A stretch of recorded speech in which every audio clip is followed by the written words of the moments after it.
the Seattle Seahawks. It is weird seeing Sam Darnold and a Seattle Seahawks in the same. It just quite hasn't jived with my body yet. It hasn't jived with the mouth yet, right? But Seahawks head coach Mike Macdonald is excited to work with the energized Sam Darnold. And he says, and I quote, he is going to fit right in Seattle. When we think of Sam Darnold, guys, is he a perfect fit in Seattle? Does Sam Darnold instantly go into Seattle and make them better?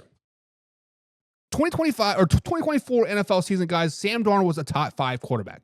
There is no denying it. He had top yardage with 4,319 yards, top touchdowns, top 5 touchdowns, 35, but he did have 12 huge interceptions and was a no-show in 2 or 3 really, really big games for the Vikings in last season.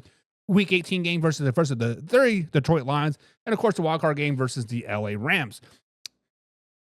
Sam Darnold was a big game no-show, basically. But prior to last season, guys, when he had his 4,319 yards, he only had one season over 3,000 yards passing, which was back in 2019 when he was with the Jets, when he did that throw for 3,025 yards, 19 touchdowns to 13 interceptions.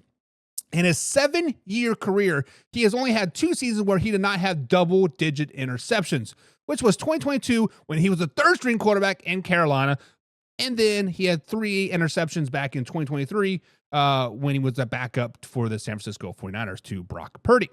Now, I bring up those stats because Mike Macdonald, seems like a type of coach that really wants to control the clock.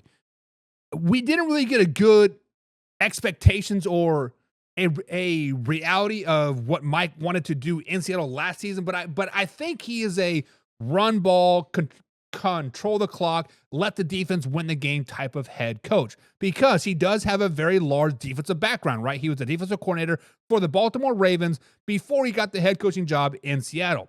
And oh, by the way, the Ravens had one of the best defenses in the NFL underneath him the last 2 seasons prior for him going to Seattle. He held teams just under 19 points when he came back in 2022. And then the following season, he held teams to even less points, to 280 total points for the whole season. And he even held the Kansas City Chiefs to under 19 points in that AFC Championship game back in 2023. Now, when you look at the Seattle Seahawks, the offense is just a true wild card at this point, right? They are seems like they're cutting out all of the old regime. If you were under Pete Carroll, if you touched Pete Carroll, if you like Pete Carroll, you were out. Tyler Lockett cut. DK Metcalf traded, right? The running back room still does have Kenneth Walker III and Jack Charbonnet, and the defense still has a few holes in it, but they're hoping to address those a lot this offseason and, of course, the NFL draft. But, guys, Sam Darnold, I would anticipate is going to have a reality check in Seattle in 2025. I anticipate Sam Darnold being a 15th, 16th, 17th ranked quarterback in the NFL in Seattle in 2025. I'm not saying that to be foul.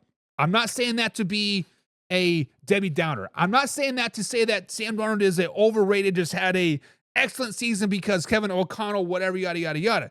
You can take all those words and you can read between the lines, but the point of the matter is that the Seahawks are a true wild card team. You don't know what you're going to get from Seattle Seahawks from week in, from week out. 1 week with Geno Smith and DK and Najibba and Tyler Lockett, they're putting up 30, 40 points. And then the next week, they can't get out of their own way. They're getting 110 total yards. Now, maybe Sam Darnold will help level that out. Maybe cutting DK and Tyler Lockett will level that out. Bringing in Cooper Kupp, bringing in MVS, elevating Jackson Smith, the Jidba to number 1. Maybe that will all balance that all out. Maybe. But, excuse me. But Sam Darnold is not a perfect fit in Seattle. Sam Darnold is not a game managing type of quarterback. I think that's what Mike Macdonald wants to do in Seattle, and I don't think Sam Darnold is going to be able to fill that role. It seems like every time that the Sam Darnold and the Minnesota Vikings got complacent in 2024, he would end up shitting away the game. Throwing some interceptions, making some bad decisions, don't know what to do with his hands. Like Ricky Bobby in the first interview, I don't know what to do with my hands. If you're first or last, shake and bake me, I don't know what to do with my hands. But maybe Sam Darnold has gotten a little experience. I mean, he is going into his 8th NFL season. He is now, 27, 28 years old. Still fairly young. Still a lot of road ahead of him as a quarterback realm. And maybe he might be the guy down the road. But to say that 2025, the Seahawks are a playoff team, no. To say that the Seahawks are going to win the NFC West, no. To say that they're a above 500 team, probably not. I do like Sam Darnold from last season with the Minnesota Vikings. But he's no longer with the Minnesota Vikings. He's no longer with the quarterback whisperer, Kevin O'Connell. He is no longer with those people, right?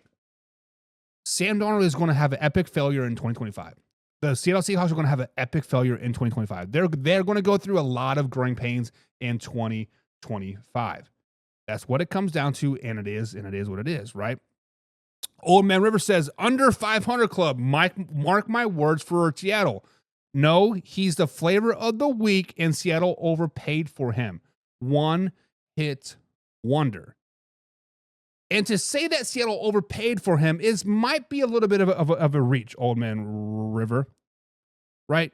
It might be a little bit of a reach because we saw what the Las Vegas Raiders paid Geno Smith. Would you say that Geno Smith is better than Sam Darnold? I mean, they pretty much got the same exact contract in the end. But I can see what you're saying. We got a new name over here in the chat today.